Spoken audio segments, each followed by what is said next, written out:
Kristus, kita akan memulai ibadah kita, ibadah persembahan kita kepada Tuhan. Untuk itu, marilah kita satukan hati dan jiwa kita. Kita saat teduh.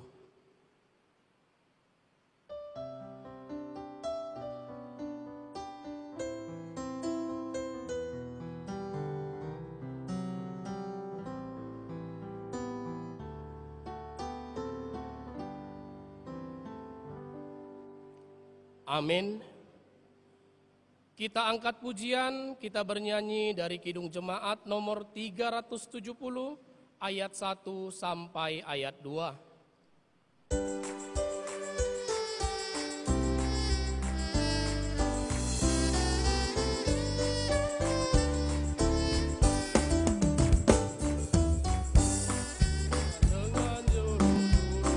Matu di lembah berbunga dan berair sejuk, ya kemana juga aku mau mengikutnya, sampai aku tiba di negeri baka. Ikut Tuhan Yesus, ku tetap mendengar dan mengikutnya. Ikut Tuhan Yesus, ya kemana juga ku mengikutnya. Ku mau berjalan dengan juru selamatku di lembah gelap, di badai yang menderu. Aku takkan takut di bahaya apapun, bila ku dibimbing tangan Tuhanku. Ikut Tuhan Yesus, ku tetap mendengar dan mengikutnya. Ikut Tuhan Yesus, ya kemana juga ku mengikutnya. Di dalam nama Allah Bapa dan anaknya Tuhan Yesus Kristus dan Roh Kudus, Khalik langit dan bumi. Amin. Dalam kasih Ia telah menentukan kita dari semua oleh Yesus Kristus untuk menjadi anak-anak-Nya sesuai dengan kerelaan kehendak-Nya, supaya terpujilah kasih karunia yang mulia. Haleluya.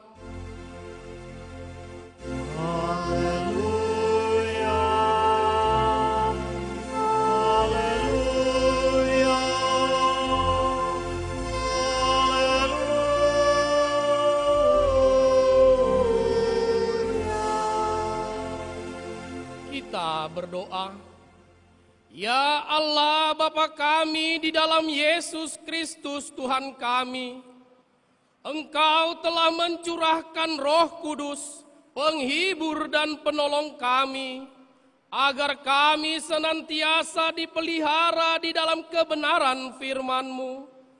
Sungguh tak terselami betapa besar kasih dan anugerah-Mu kepada kami. Karena itu, kami memohon kepadamu, ajarlah kami senantiasa dan tuntunlah kami di jalan-Mu yang terang, supaya kami tidak tergelincir ke dalam dosa yang memperhamba kami. Lindungilah kami di bawah naungan kasih-Mu, supaya kami tetap berdiri teguh menghadapi berbagai pencobaan dan godaan. Kiranya kemuliaan-Mu memenuhi seluruh dunia ini, sekarang sampai selama-lamanya. Amin.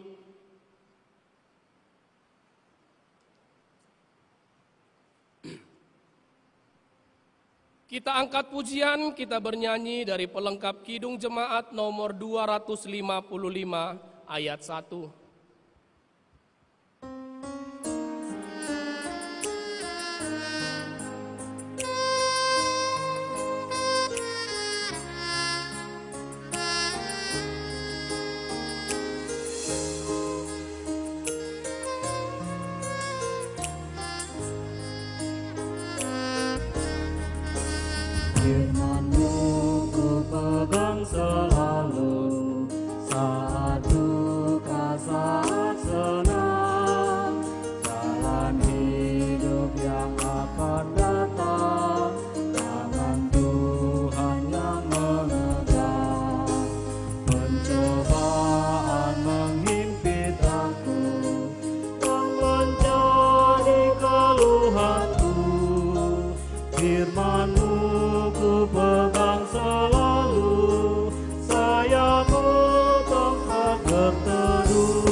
Marilah kita mendengar firman Tuhan sebagai pendahuluan khotbah pada minggu ketiga setelah Trinitatis hari ini, yang tertulis di dalam Yeremia 20 ayat 7 sampai ayat 13. Seperti biasa kita baca secara bergantian. Yeremia 20 ayat 7 sampai ayat 13. Beginilah firman Tuhan. Engkau telah membujuk aku ya Tuhan, dan aku telah membiarkan diriku dibujuk.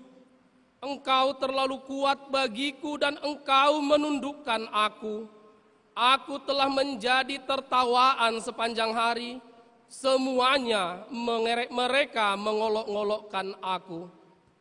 Sebab setiap kali aku berbicara, terpaksa aku berteriak, terpaksa berseru, kelaliman, aniaya.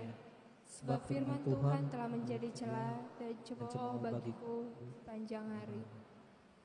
Tetapi apabila aku berpikir, aku tidak mau mengingat Dia dan tidak mau mengucapkan firman lagi demi namanya, maka dalam hatiku ada sesuatu yang seperti api yang menyala-nyala, terkurung dalam tulang-tulangku. Aku berlelah-lelah untuk menahannya, tetapi aku tidak sanggup. Aku telah mendengar bisikan banyak orang, kegentaran datang dari segala jurusan. Adukanlah dia, kita mau mengadukan dia. Semua orang sahabat karibku, mintai apakah aku tersandung jatuh. Barangkali ia membiarkan diriku dibujuk, sehingga kita dapat mengalahkan dia dan dapat melakukan pembalasan kita terhadap dia. Tetapi Tuhan menyertai aku seperti pahlawan yang gagah. Sebab itu orang-orang yang mengejar aku akan tersandung jatuh, dan mereka tidak dapat berbuat apa-apa. Mereka akan menjadi malu sekali, sebab mereka tidak berhasil. Suatu noda yang selama-lamanya tidak terlupakan. Ya Tuhan, Semesta alam yang memuji orang benar, yang melihat batin.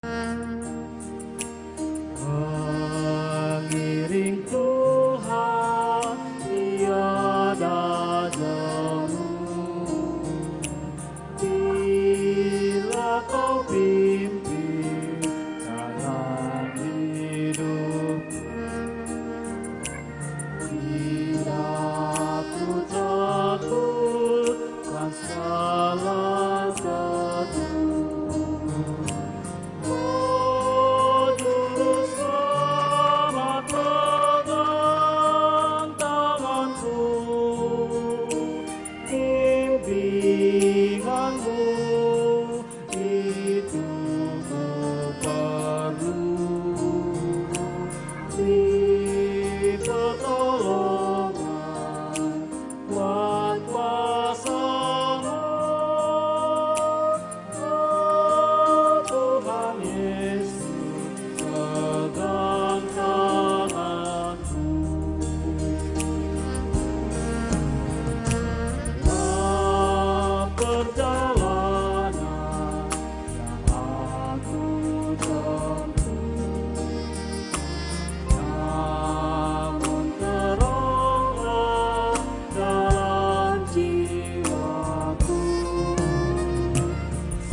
Saudara-saudari yang dikasihi Tuhan Yesus Kristus, marilah kita mengaku segala dosa dan perbuatan kita yang telah melukai hati saudara-saudara kita, terlebih kepada Tuhan Yesus Kristus.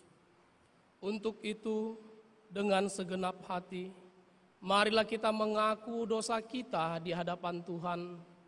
Kita berdoa.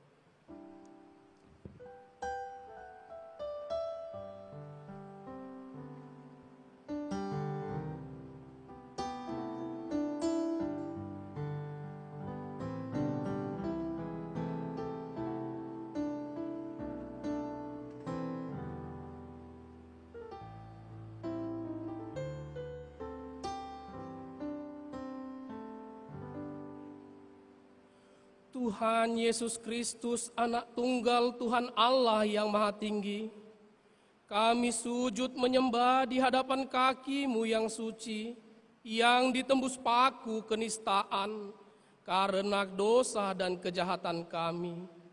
Kiranya Engkau tidak menganggap jijik kepada keadaan kami yang dilumuri noda kejahatan dan pengkhianatan. Engkau bersihkan dan sucikanlah kami di dalam darah kasih-Mu, supaya kami bertahan sampai akhir. Taklukkanlah hati kami ke dalam penyesalan dan pertobatan, supaya buah hidup kami menjadi persembahan yang harum di hadapan-Mu, supaya daya perbuatan kami menyatakan keadilan kasih setia-Mu, yang tidak akan surut dari semua orang yang mengasihi dan melakukan perintah-Mu. Kuatkanlah hati kami dan iman kami, supaya jadi semakin kuat mendekatkan diri kepadamu, dan jangan biarkan kami jatuh ke dalam dosa kelemahan kami, tetapi tuntunlah dan peliharalah selalu, supaya kami tetap berjalan pada jalan-Mu yang benar dan suci itu. Amin. Janji Tuhan tentang pengampunan dosa. Kita mempunyai imam besar yang demikian, yang duduk di sebelah kanan tahta yang maha besar di surga. Karena itu ia sanggup juga menyelamatkan dengan sempurna semua orang yang oleh Dia datang kepada Allah. Sebab Ia hidup senantiasa untuk menjadi pengantara mereka. Segala kemuliaan bagi Allah di tempat yang maha tinggi. Amin.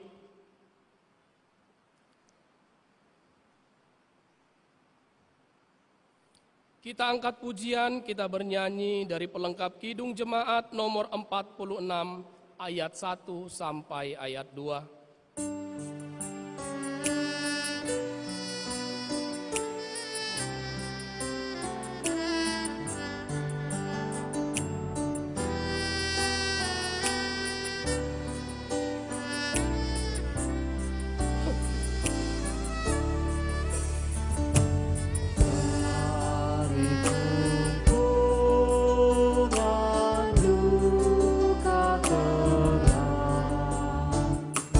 Yang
firman Tuhan sebagai petunjuk hidup baru tertulis di dalam Roma 10 ayat 4. Beginilah firman Tuhan. Sebab Kristus adalah kegenapan hukum Taurat, sehingga kebenaran diperoleh tiap-tiap orang yang percaya. Demikianlah firman Tuhan. Marilah kita sama-sama memohon kekuatan dari Tuhan. Ya Allah Bapa kami, berilah kami kekuatan untuk melakukan yang sesuai dengan firman-Mu. Amin. Kita angkat pujian, kita bernyanyi dari Kidung Jemaat nomor 375 ayat 1.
Marilah kita bersaksi, mengikrarkan pengakuan iman kita bersama jemaat pada segala abad di seluruh dunia.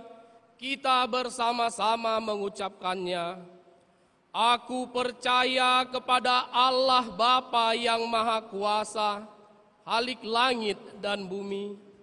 Aku percaya kepada Yesus Kristus, Anaknya yang tunggal Tuhan kita, yang dikandung daripada Roh Kudus, lahir dari anak darah Maria, yang menderita di bawah pemerintahan Pontius Pilatus, disalibkan, mati dan dikuburkan, turun ke dalam kerajaan maut, pada hari yang ketiga, bangkit pula dari antara orang mati, naik ke surga, duduk di sebelah kanan Allah Bapa yang Maha Kuasa, dan akan datang dari sana untuk menghakimi orang yang hidup dan yang mati. Aku percaya kepada Roh Kudus, gereja yang kudus dan am, persekutuan orang kudus, pengampunan dosa, kebangkitan daging, dan hidup yang kekal. Amin.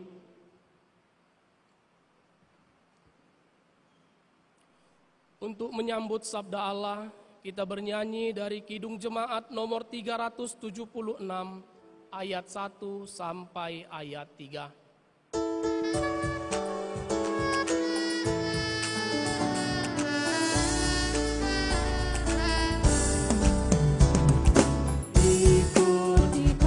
Tuhan, jalan damai bagiku,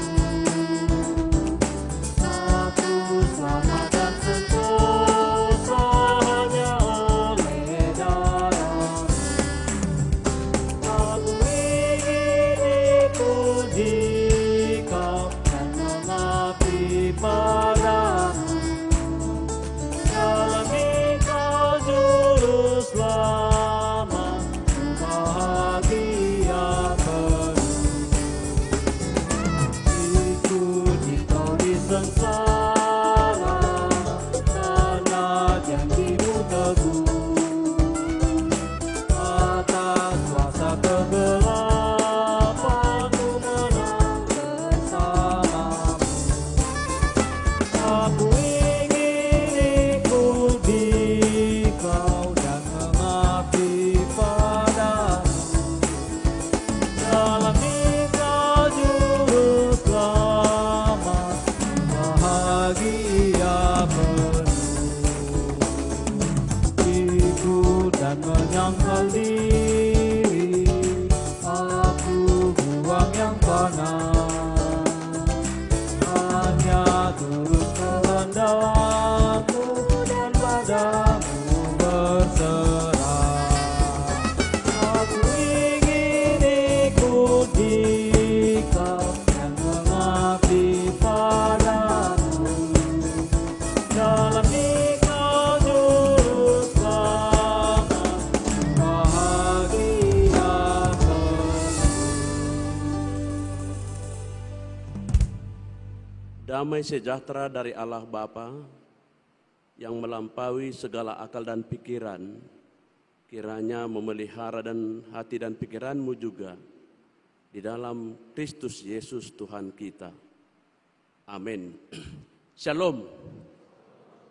Saudara-saudara yang kekasih di dalam nama Tuhan kita Yesus Kristus, sebelum saya menyampaikan firman Tuhan pada saat ini, terlebih dahulu saya ingin memperkenalkan diri.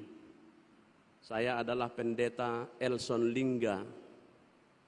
Saya berasal dari Gereja Kristen Protestan Pak Dairi, Gereja GKPPD. Gereja ini adalah gereja yang manjai dari HKBP pada tahun 1995. Sekarang saya melayani di Padang Bulan Medan karena kami mempunyai satu resort di sana dengan jumlah kakak lebih kurang 200 rumah tangga. Istri saya baru manurung. Anak saya ada 2. Satu sudah berkeluarga dan tinggal di Manado. Satu lagi masih pemuda tinggal di Jakarta. Kira-kira demikian firman Tuhan. Kira-kira demikian perkenalan. Mohon maaf. Saya akan membawa firman Tuhan bagi kita sekarang, saudara-saudaraku. Firman Tuhan yang akan saya ambil dari Matius 10 ayat yang 32 hingga ayat ke-39. Marilah mendengarkan firman Tuhan, demikian bunyinya. Setiap orang yang mengakui aku di depan manusia, aku juga akan mengakuinya di depan Bapakku yang di sorga. Tetapi barang siapa menyangkal aku di depan manusia, aku juga akan menyangkalnya di depan Bapakku yang di sorga. Jangan kamu menyangka bahwa aku datang untuk membawa damai di atas bumi. Aku datang bukan untuk membawa damai, melainkan pedang. Sebab aku datang untuk memisahkan orang dari ayahnya, anak perempuan dari ibunya, menantu perempuan dari ibu mertuanya. Dan musuh orang ialah orang-orang seisi rumahnya. Barang siapa mengasihi bapa atau ibunya lebih daripada aku, ia tidak layak bagiku. Dan barang siapa mengasihi anaknya laki-laki atau perempuan lebih daripada aku, ia tidak layak bagiku. Barang siapa tidak memikul salibnya dan mengikut aku, ia tidak layak bagiku. Barang siapa mempertahankan nyawanya, ia akan kehilangan nyawanya, dan barang siapa kehilangan nyawanya karena aku, ia akan memperolehnya. Demikian firman Tuhan. Saudara-saudara, Matius adalah murid Yesus, tapi ada kekhususannya dari yang lain, saudara-saudaraku. Kekhususannya ialah dia memperkenalkan dirinya sebagai murid Yesus, Matius pemungut cukai. 2 kali dia mengungkapkan seperti itu di dalam tulisannya. Di Matius pasal 9 ayat 9, begitu juga dengan Matius 10 ayat 3. Dia mengatakan sekali lagi bahwa dia adalah Matius pemungut cukai. Nah, sebenarnya saudara-saudaraku, kalau dia mengungkapkan seperti itu pada masa sekarang, sebenarnya kita justru bangga. Karena orang-orang tua di Sumatera Utara, termasuk juga saya di dalamnya, sangat senang kalau anak saya misalnya bisa setelah tamat kuliah bekerja di perpajakan. Dan adik-adik kami mahasiswa mungkin banyak juga seperti itu. Karena gajinya besar dan hubungannya dengan para pengusaha sangat kuat. Jadi banyak orang tua yang menginginkan anaknya menjadi seorang pemungut cukai. Tapi pada masa Matius, justru itu adalah sesuatu yang sangat memalukan. Karena pada waktu itu bangsa Israel ini dikuasai oleh bangsa yang lain bernama Kekaisaran Roma. Jadi pajak yang dikutip dari masyarakat itu cenderung dikirimkan kembali ke penguasa Kekaisaran Romawi yang pusatnya di Roma atau di Eropa. Yang tinggal hanya sisa-sisanya saja. Oleh karena itu maka masyarakat Israel sangat benci kepada pemungut cukai. Tapi kita bisa melihat, saudara-saudaraku, pada masa itu juga ada beberapa orang yang terkenal sebagai pemungut cukai. Salah seorang diantaranya adalah Zakheus. Mungkin kita sudah pernah mendengar ketika Zakheus mendengar bahwa Yesus akan masuk ke daerah Jericho, maka pada hari itu dia memanjat pohon ara.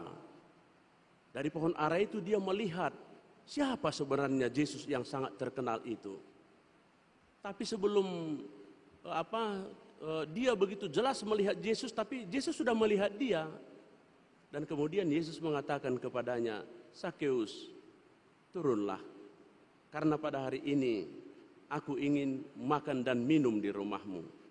Itu menjadi cerita pertobatan yang sangat menarik kalau kita baca nanti di Perjanjian Baru, saudara-saudaraku sekalian. Kedua, baru dia Matius. Oleh karena itu, saudara-saudaraku, maka seperti saya katakan tadi, Matius memperkenalkan dirinya sebagai seorang pemungut cukai berbeda dengan yang ditulis oleh Lukas atau yang ditulis oleh Markus. Kalau Lukas dan Markus, kita coba nanti baca ayat paralelnya di rumah ya. Di situ justru hanya dikatakan murid-murid Yesus A, B, C, dan D, dan seterusnya. Kemudian dikatakan Matius, tanpa ada pemungut cukai. Karena mereka juga menjaga harga diri sahabatnya bernama Matius itu. Oleh karena itu, saudara-saudaraku, dengan kerendahan hati yang dimiliki oleh Matius ini, maka wajar saja dia dipakai oleh Tuhan agar dia menjadi seorang yang pemrakarsa bagaimana sebenarnya grand design penginjilan atau pembangunan kerajaan Allah di bumi ini. Matius kemudian mencoba menuliskan segalanya itu di dalam bukunya. Dan ternyata pada tahun 100 oleh seorang uskup di Hieropolis bernama Papius, ternyata pada waktu itu sebelum tahun 100 sudah ditemukan buku yang ditulis oleh Matius ini menyebar di tengah-tengah masyarakat. Jadi sangat luas sebenarnya pengaruh dari ajaran Matius ini di seluruh gereja-gereja pada waktu itu. Nah, jadi tujuan dari Matius adalah dia ingin memperkenalkan bagaimana kerajaan Allah itu akan dibangun oleh orang-orang yang mengasihi dia, orang-orang yang percaya. Sebelum ayat ini, saudaraku sekalian, di dalam ayat yang ke-16, di pasal yang ke-10 ini, artinya Matius 10 ayat 16, Yesus mengatakan demikian, lihat, aku mengutus kamu seperti domba ke tengah-tengah serigala. Sebab itu hendaklah kamu cerdik seperti ular dan tulus seperti merpati. Artinya para murid yang telah dipilih itu 12 orang jumlahnya. Di luar itu masih ada 70 orang lagi. Mereka itu akan diberangkatkan menjadi pembawa berita Injil, berita kesukaan ke seluruh bumi. Tapi perlu diingat bahwa mereka itu adalah seperti domba yang diutus ke tengah-tengah serigala. Banyak sekali tantangannya, banyak sekali ancaman, tapi mereka harus memiliki satu tekad di dalam dirinya agar mereka bisa menunaikan itu. Tekad itu apa, saudara-saudaraku? Itulah yang menjadi renungan bagi kita pada sore hari ini. Pertama dikatakan tadi, setiap orang yang mengaku aku di depan manusia, aku juga akan mengakuinya di depan Bapakku yang di sorga. Aku mengakuinya di depan Bapa di sorga. Jadi ada kata saksi di sini. Saya nggak tahu bagaimana kita sebagai mahasiswa memahami saksi yang dimaksud di sini.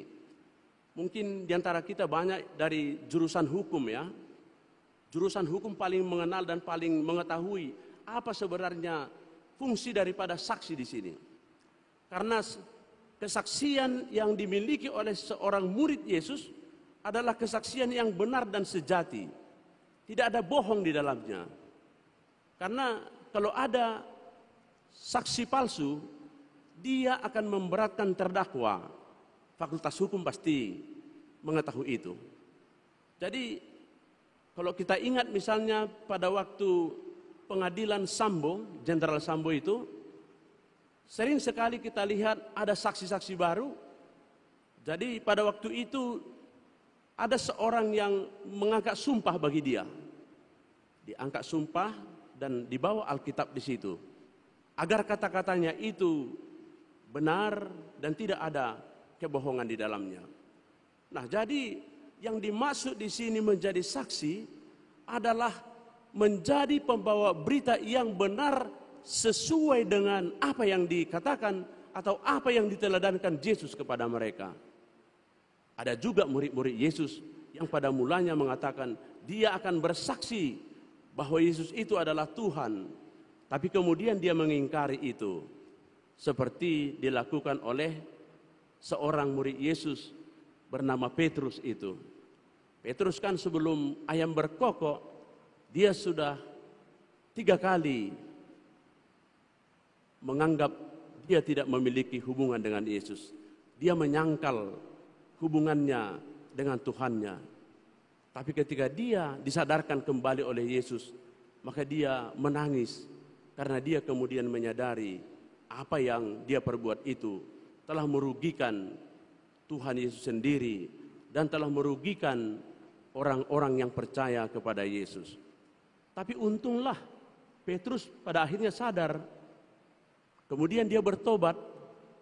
Maka kalau kita lihat di dalam Kisah Para Rasul pertama atau kedua, ketika dia berkhotbah di Yerusalem pada kedatangan Roh Kudus, waktu itu ada 3.000 orang bertobat menjadi orang Kristen dan dibaptis pada saat itu juga. Itu karena Petrus memiliki keberanian setelah dia bertobat dari orang yang meniadakan hubungannya dengan Yesus, kemudian benar-benar bersumpah bahwa dia akan bersaksi dengan benar di hadapan Tuhan dan di hadapan manusia melalui khotbahnya.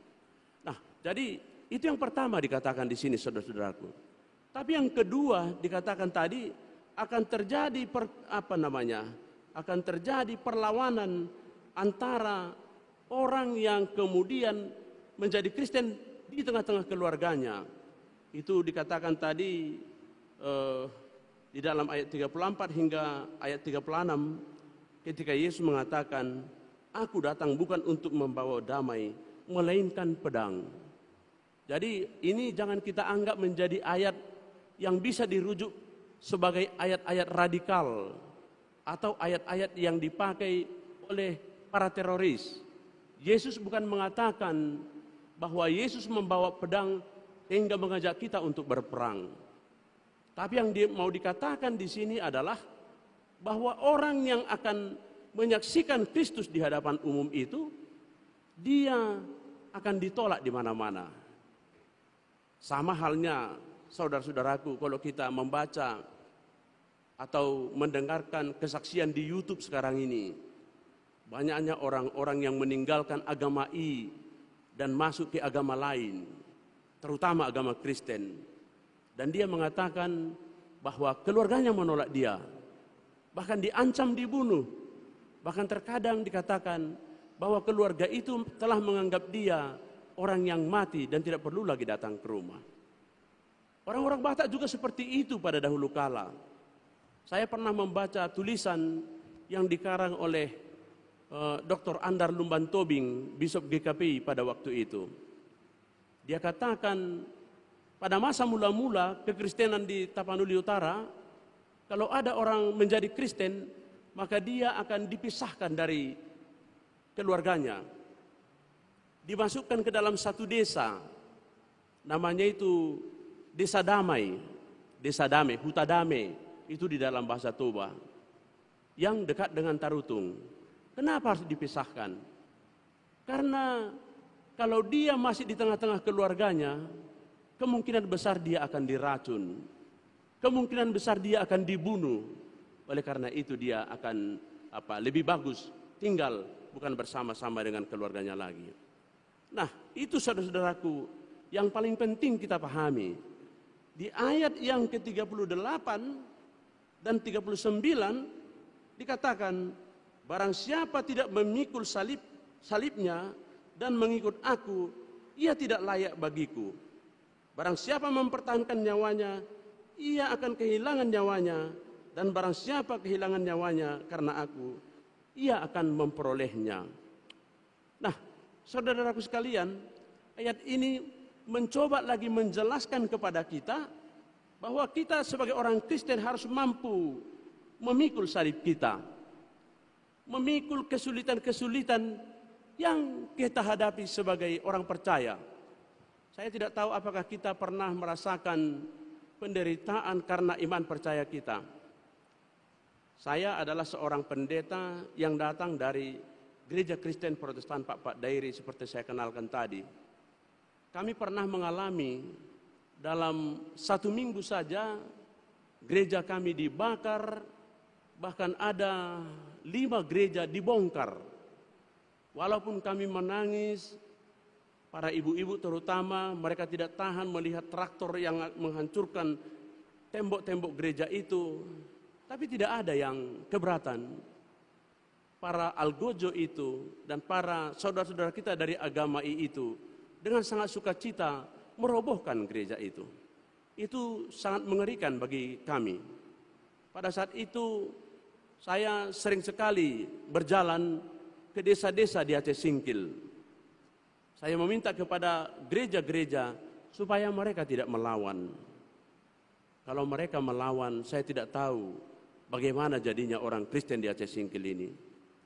Pada akhirnya mereka tidak melawan. Hanya ada satu gereja yang kemudian mereka melawan, tapi pada akhirnya menjadi perkara yang panjang bertahun-tahun. Jadi kita seperti orang Aceh Singkil tadi itu diharapkan oleh Tuhan berjalan ke depan dan melakukan apa yang kita bisa perbuat sehingga Tuhan bisa diperkenalkan melalui kita. Kita ini sama seperti logam mulia atau emas tulen. Saya memiliki satu cincin, saudaraku. Ini cincin yang saya pakai ini adalah pemberian dari istriku. Lama saya di desa, saya tidak pernah memakai cincin. Tapi pada suatu saat istriku memberikan ini pada waktu ulang tahunku. Kemudian saya terharu pada waktu itu. Bahkan saya menangis. Karena emas tulen itu sangat berharga dia. Dan emas itu dianggap sebagai logam mulia. Kalau kita membaca logam mulia ini, dia sebenarnya ditambang begitu susah, tapi bukan hanya ditambang, kemudian dibersihkan dengan zat merkuri. Merkuri ini adalah satu zat kimia, itu pembersih bagi tambang emas itu. Setelah dicampur kemudian akan kelihatan mana yang emas dan mana yang lain. Kenapa dikatakan logam mulia? Logam mulia ini berapa puluh tahun pun dia di satu tempat direndam dengan apapun dia tidak akan pernah berubah. Dia akan tetap emas sejati. Itulah yang dinamakan dengan logam mulia. Berbeda dengan kita katakanlah besi. Cobalah saudara-saudaraku nanti rendamlah besi itu di tanah berkarat yang ada airnya, maka beberapa bulan ke depan lihatlah sudah makin berkurang besi itu. Tapi kalau emas, walaupun direndam dia bertahun-tahun di lumpur, dia akan tetap emas. Bukan hanya direndam dengan merkuri, saudaraku. ketika saya melihat emas ini indah karena ditata dengan baik oleh tukang emas. Bagaimana tukang emas menciptakan satu cincin yang indah, berkilau, itu membutuhkan api yang menyala. Emas itu kemudian dibakar dulu, setelah dibakar, diambil martil atau tokok kecil, baru dipukul-pukulkan, sehingga kotoran-kotoran yang ada di dalamnya tanggal, dan kemudian baru dibentuk dia sebagai cincin yang saya punya ini. Bahkan lebih indah lagi kalau kita memiliki rantai atau kalung. Saya rasa di antara kita banyak yang memiliki kalung. Kalung itu ditata dengan baik sehingga orang merasa benda itu adalah benda yang sangat berharga. Nah, ini saya rasa menjadi satu bentuk dari kesaksian kita sebagai orang Kristen. Kita harus rela menderita, saudara-saudaraku sekalian. Kita harus rela dipukul, direndam dengan merkuri, kemudian dibentuk lagi dengan martil, pada akhirnya nanti kita menjadi berharga. Mungkin kita sebagai mahasiswa sering sekali beranggapan bahwa kita ini orang yang masih belum mempunyai arti apa-apa. Padahal sebenarnya di tangan Tuhan, mahasiswa adalah pemuda yang sangat hebat. Bahkan Presiden Soekarno juga pernah mengatakan, berikanlah kepadaku 10 pemuda, maka akan kurubah dunia. Artinya saudaraku sekalian, kita sebagai pemuda perlu sekali menyadari diri kita sebagai alat yang berguna bagi Tuhan. Tadi saya katakan pada ayat ke-16 ini, bahwa kita diutus oleh Tuhan seperti domba ke tengah-tengah serigala. Anda itu yang akan diutus ke tengah-tengah tempat yang penuh dengan serigala itu, seperti domba yang diutus ke tempat serigala. Tapi walaupun diutus ke tempat serigala, domba itu tidak pernah berubah. Dia tidak mungkin lebih hebat dari serigala, saudaraku sekalian. Dia akan tetap sebagai binatang yang jinak. Bandingkanlah misalnya seekor kambing atau seekor domba yang putih itu, dia tidak mampu berbuat apa-apa. Oleh karena itu, apa yang dibuat oleh seekor domba untuk mempertahankan dirinya? Dia hanya berpasrah diri kepada pemilik domba itu. Maka kita juga perlu bersama-sama dengan Tuhan agar cita-cita kita bisa tercapai dan kita dipakai oleh Tuhan untuk mencapai masa depan sesuai dengan apa yang diharapkan Tuhan dari kita. Satu ketika setelah selesai Perang Dunia Kedua, di salah satu kota di Vancouver, di situ ada satu gereja. Dulunya ada patung Yesus di depannya persis. Tapi setelah Perang Dunia Kedua ternyata ada satu bom yang dijatuhkan di gereja itu, maka tangan patung itu patah duanya, tidak ada lagi tangannya. Lama sekali orang bertanya, kenapa tidak diperbaiki lagi tangannya ini? Sungguh kasihan Yesus ini memiliki tangan yang patah. Banyak orang berkata seperti itu. Tapi kemudian pendetanya merenungkan kembali. Jadi tangan itu enggak diperbaiki sampai sekarang. Hanya dibuat tulisan di bawahnya, aku telah kehilangan tangan, tapi kamu adalah tanganku untuk pergi memberkati dunia ini. Itu kata-kata yang dibuat di bawah patung Yesus itu yang tidak mempunyai tangan itu. Sekarang aku tidak mempunyai tangan lagi, tapi kamu adalah tanganku untuk pergi dan memberkati dunia ini. Ini menjadi renungan bagi kita, saudara-saudara sekalian, pada sore hari ini. Bagaimana kita bisa menjadi tangan Tuhan agar orang lain mendapat berkat dari kita sendiri. Mari renungkan itu, saudara-saudara sekalian, agar firman Tuhan bisa mendarat di dalam hati dan pikiran kita, sehingga kerajaan Tuhan yang akan dibangun bahkan hingga seumur dunia ini berjalan dengan baik, karena kita adalah orang-orang yang disuruh Tuhan untuk memberitakan firman Tuhan. Damai sejahtera dari kasih-Nya menyertai kita sekalian. Marilah kita berdoa. Terpujilah Engkau Allah Bapa di sorga, karena kasih setiamu yang senantiasa bersama-sama dengan kami.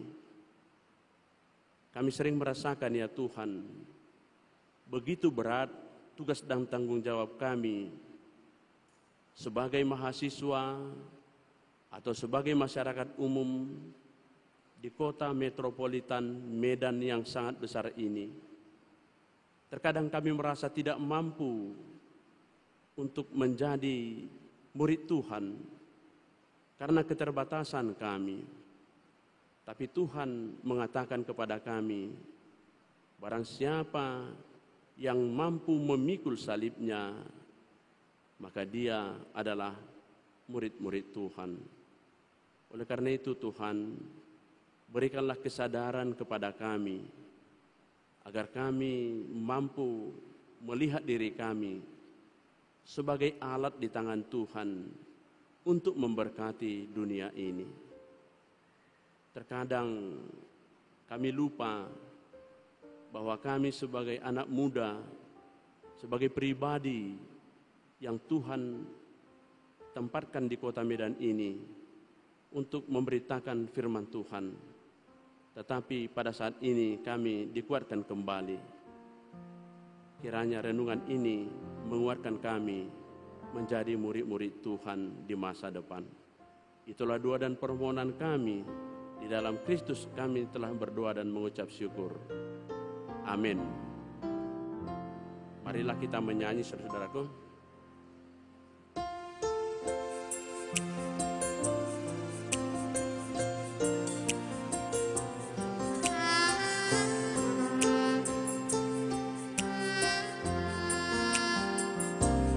Ku dengar suara Yesus, ku dengar suara Yesus,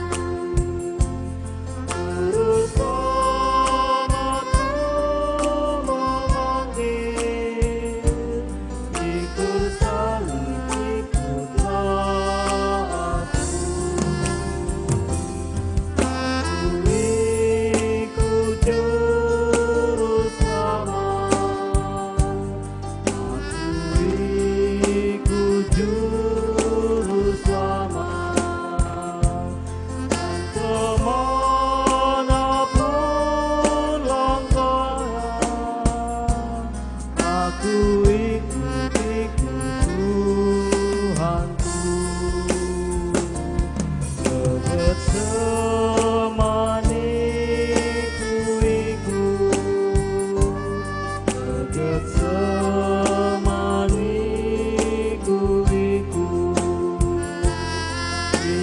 Dalam pergumulan aku ikut Tuhanku,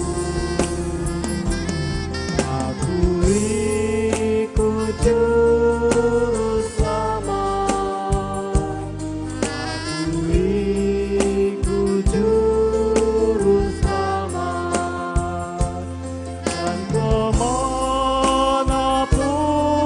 langkahnya aku ikut Tuhanku. Saudara-saudara sekalian, dengarlah firman Tuhan sebagai landasan kita untuk menyerahkan persembahan kita. Terambil dari Mazmur 50 ayat yang ke-14. Persembahkanlah syukur bagi korban kepada Allah dan bayarlah najarmu kepada Yang Maha Tinggi. Sekali lagi saya bacakan, persembahkanlah syukur bagi korban kepada Allah dan bayarlah najarmu kepada Yang Maha Tinggi. Marilah kita menyerahkan persembahan kita kepada Tuhan.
diundang untuk bangkit berdiri.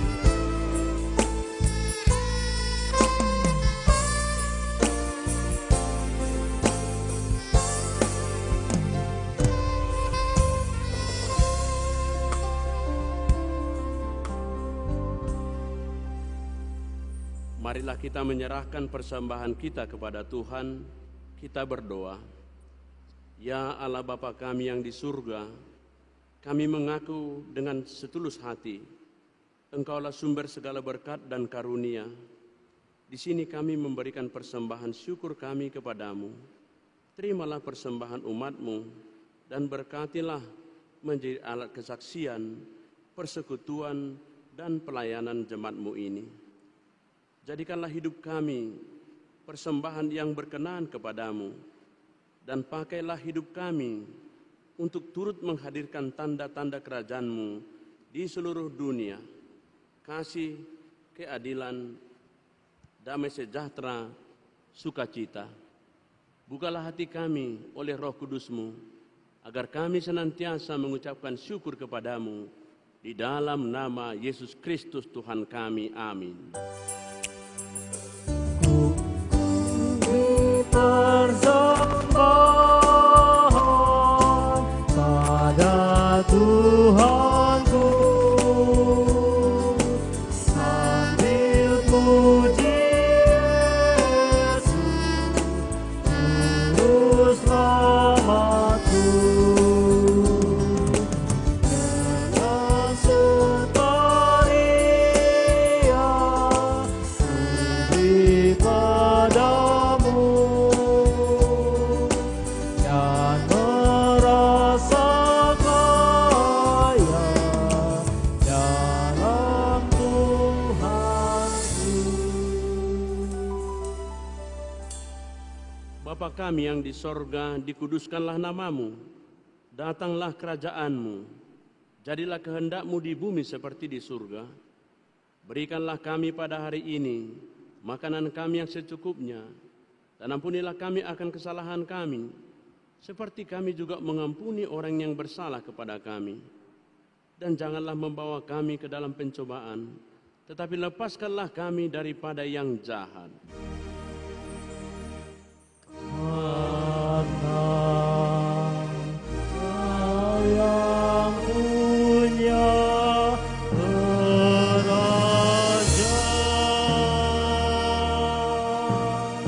dan kekuasaan dan kemuliaan sampai